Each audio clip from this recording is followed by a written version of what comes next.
नेहरू बोल रहा हूँ। तो चाचा नेहरू, बच्चे मुझे प्यार से चाचा नेहरू कहते हैं।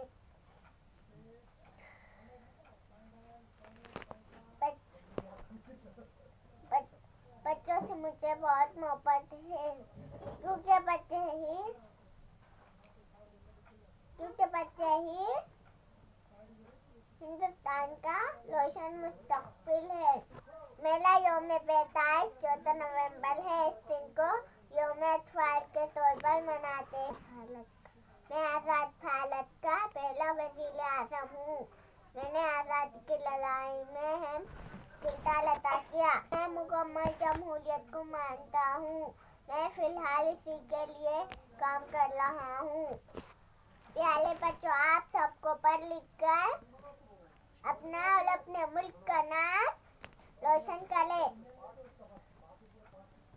मैं आप सब में नेहरू को देखना चाहता हूँ। अपने मुल्क के लिए अपना तन मन धन निछावर करे।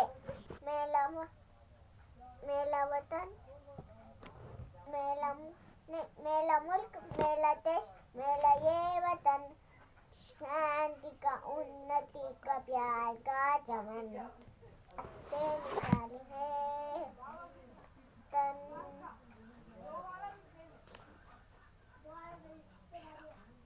मेरा वतन, मेरा मन, ए वतन, ए प्यार से प्यार, ए वतन, ए वतन, ए वतन, जाने मन, जाने मन।